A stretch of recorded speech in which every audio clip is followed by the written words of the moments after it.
rate of interest for note of this type.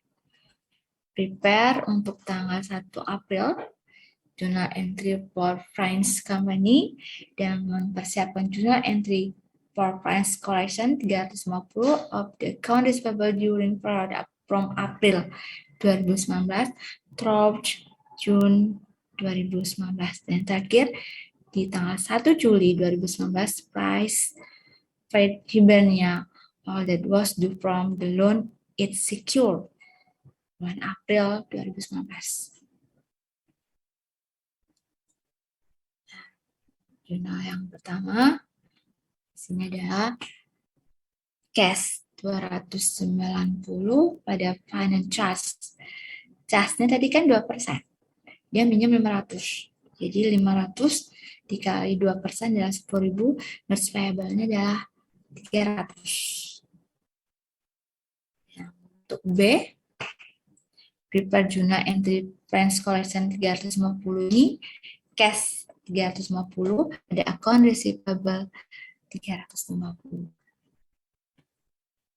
Dan yang nomor C, dia akan mencatat notes payable 300, interest expense-nya adalah karena dia di bulan April tanggal 1, maka dia hitungannya Januari, Februari, Maret.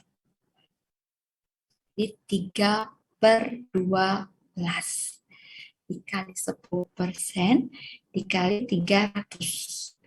Itu adalah 7.500 dan cash-nya adalah 307.500. Sampai sini ada yang tanya?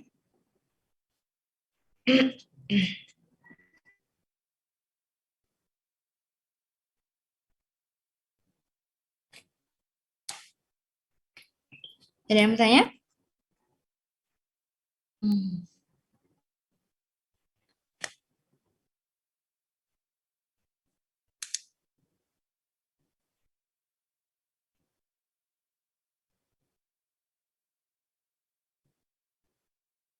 Halo?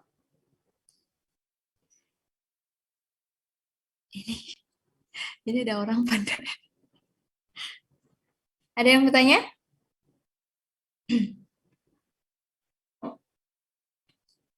Halo? Diam semua.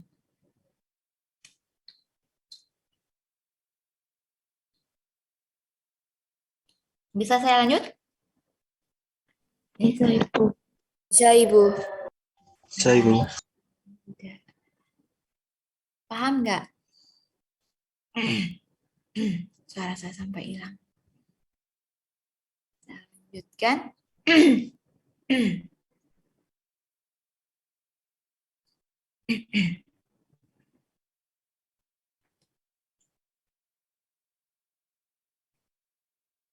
Ini transfer of receipt have substantially all risk and reward been transferred. Jika iya, maka record as a sale. Jika no, maka record as secure borrowing. Ketika yes, maka recognize asset option and liabilities incur, dan record gain or loss jika ya.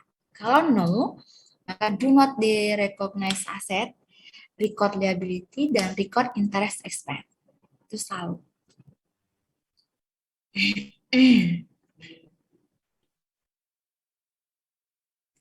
Kalau general rule in classifying receivable itu sebagai berikut: segregate and report carrying amount of different categories of receivable, mengindicate receivable classified as current and non-current in the statement of financial position, appropriately offset the valuation accounts for receivable that are impaired, including a discussion of individual and collectively determined impairment, and disclose The fair value of receivable is such a way that permits it to be compared with its carrying amount.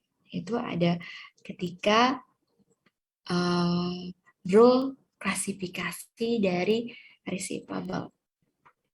Dan yang terakhir, disclose information to assess the credit risk inherent in the receivable. Yang keenam, disclose any receivable pledge as collateral.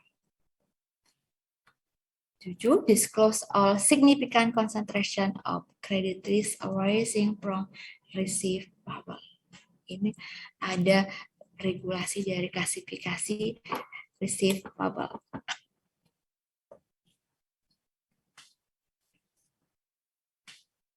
Kalau yang ini saya tidak bahas karena sudah dibahas di MK.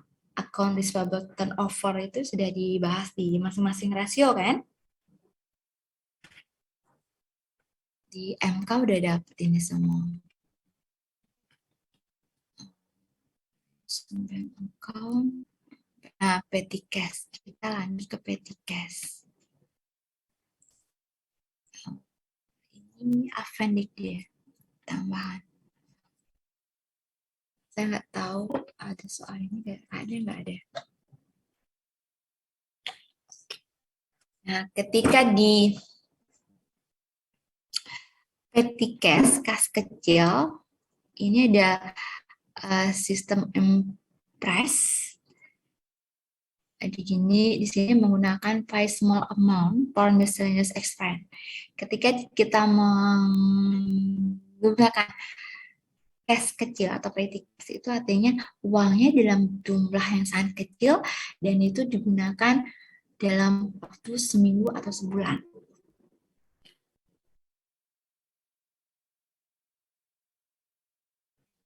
Ketika kita mencatat pengisian dari petty cash, maka jurnalnya adalah petty cash pada cash 300.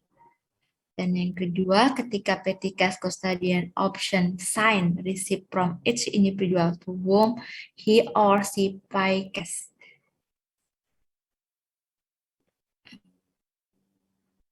Step yang ketiga, custodian receive a company check to replenish their fund. Supplies expense, postage expense, miscellaneous expense, dan cash offer and sold. Dan cash-nya adalah 173. Ini adalah pengeluaran uang itu untuk apa? Beban supplies, beban postage, ada miscellaneous.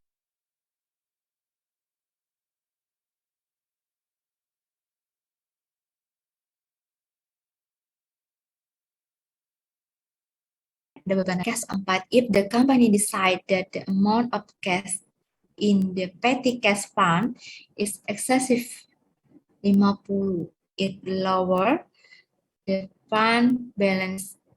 Maka jurnalnya adalah cash pada petty cash sebesar 50.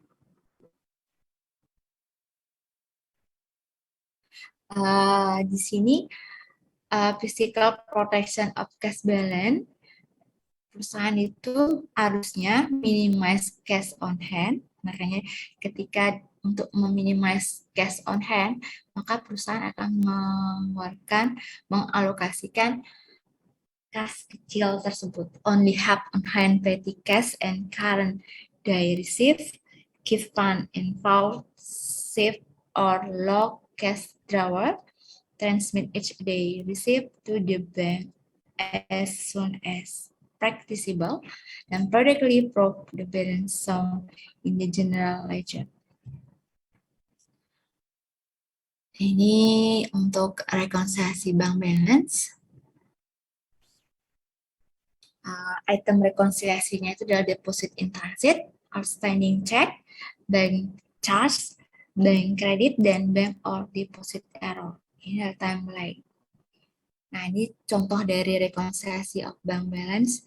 Balance per bank statement, ditambah deposit in transit, undeposit receipt atau cash on hand, bank error, that understate the bank statement balance, sehingga di sini akan mengetahui berapa, akan dikurangi dengan outstanding check, bank error that overstate the bank statement balance, dan correct cash balance adalah sebesar ini.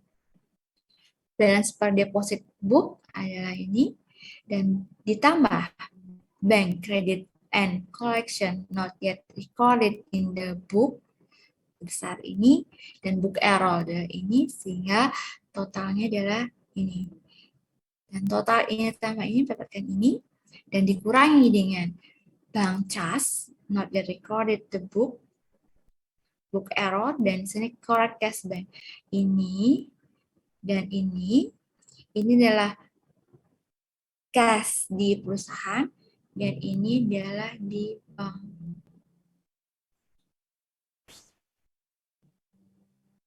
Ini ada ilustrasinya, mungkin akan lebih memudahkan.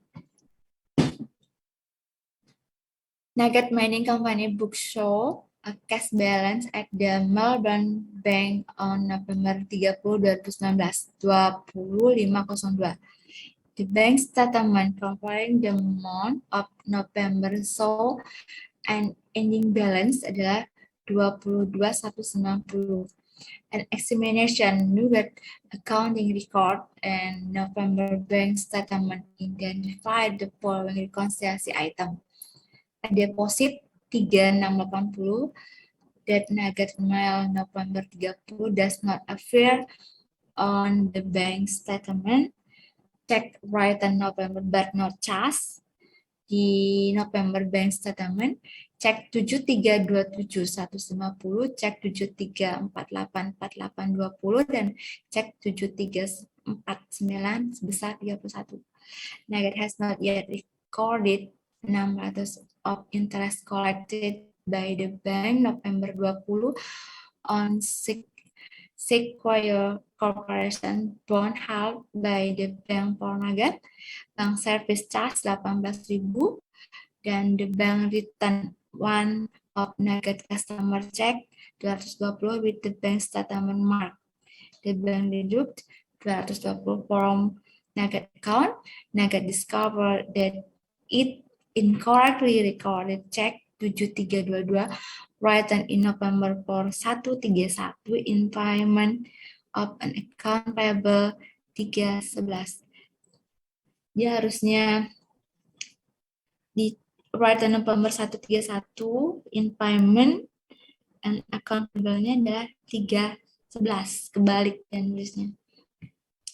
Check for Nugget Oil Corporation, jumlahnya adalah 175, bank incorrectly charged to Nugget company statement. Ini perhitungannya. Balance per bank, balance per banknya kan tadi dia bilang 22.190 yang ini.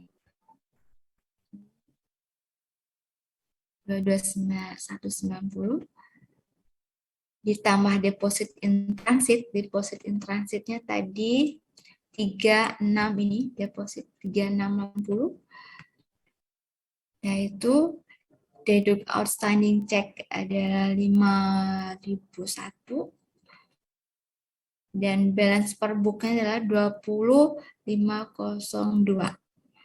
Balance per book add interest called by bank 600, deduct bank service charge 18,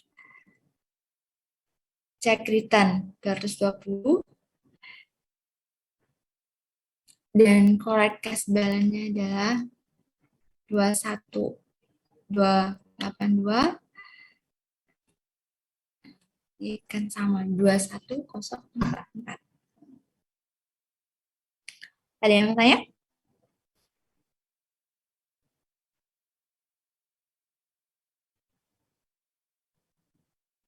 Kalau tidak, saya akhiri. Dan ini adalah kuliah terakhir untuk intermediate 1 bagian saya. UAS akan dipegang sama Pak Redi. Dan soal, ada 3 soal. Kalau nggak salah waktunya 80 menit atau berapa ya, saya lupa.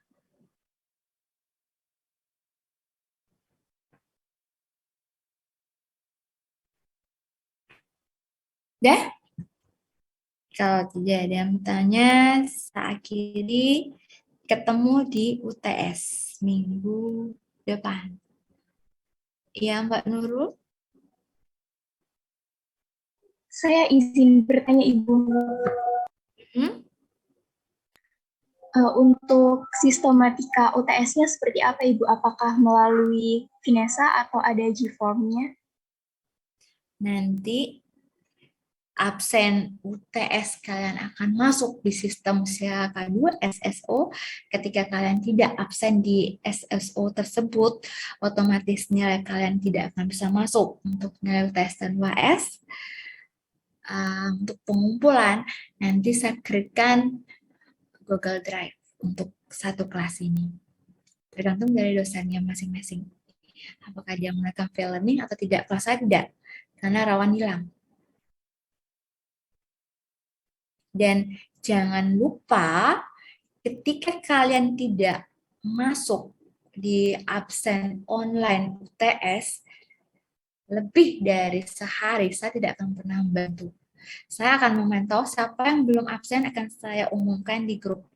Karena tadi, ketika kalian tidak absen online UTS di Siakadu SSO kalian, otomatis nilai kalian tidak akan pernah bisa masuk baik UTS maupun UAS. Seperti UAS UTS kemarin sama, dan itu wajib. Karena yang kemarin itu ada beberapa, saya lupa angkatan berapa, dia tidak absen online, sampai lewat dari 1 hari, dia protes lagi, sistem itu ada restrict waktunya. Restrict open itu ketika jam kuliah, jam UTS tersebut, ketika lebih, otomatis dia akan buka restrict lagi, lain lagi. Kasihan teman-teman yang sudah absen, dikorbankan oleh salah satu temanmu yang tidak mau absen. Karena sama seperti ketika restrict time di planning yang saya bagikan itu, ketika udah lebih, ya udah otomatis ambiar. Orang itu tidak akan pernah bisa masuk nilai UTS dan UAS-nya. Nanti ketika pas UAS akan saya pantau dan saya share, ini belum absen, ini belum absen, kan saya umumkan. Sampai itu absen, full semua. Sudah pernah UTS kan? Sudah pernah Ibu. Ya, sama seperti itu. Saya lupa angkatan berapa yang pernah kasus itu. Ada berapa kasus, semester lalu itu udah kasus. Saya bikin, masa sih nggak ngerti kayak baru UTS saya. Kalau saya biasanya saya pantau. Dan saya akan umumkan di grup, ini belum absen, ini belum absen. Ya, saya akan buatkan link Google Drive 2 hari sebelum UTS dimulai, saya akan share di grup. Nanti jawabannya diketik dalam Word, lalu di PDF-kan. Sudah? Ada lagi? Kalau nanti menyusun laporan laba rugi, menyusun arus kas, kayak gitu, nanti diketik di Excel dulu, setelah itu di copy ke Word biar cantik. Lalu di PDF-kan. Waktu pengumpulan, biasanya saya kasih waktu 10 menit. Misalnya ujiannya 80 menit, 80 menit untuk pengerjaan, 10 menit saya kasih toleransi untuk pengumpulan. Ini ada yang dari luar kota nggak? Dan sinyalnya bagus nggak? Kalau misalnya sinyalnya bagus, saya akan perpendek. 5 menit itu cukup. Tapi kalau daerah tersebut sinyalnya jelek, saya perpanjang 10 menit. Kalian dari mana aja?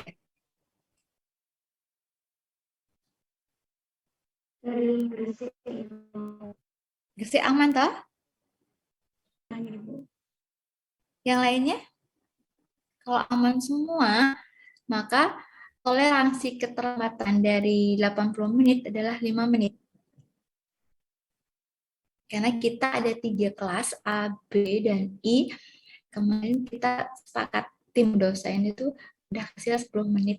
Tapi nanti balik lagi, ketika di pertemuan terakhir, tanyakan lagi, kalau daerahnya bagus ya cukup 5 menit.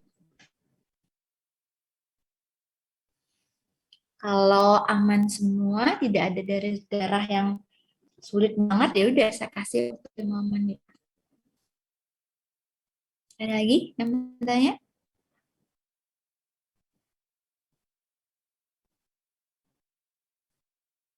Kalau tidak, saya akhiri ketemu di UTS dan ini adalah hari terakhir saya mengajar kalian.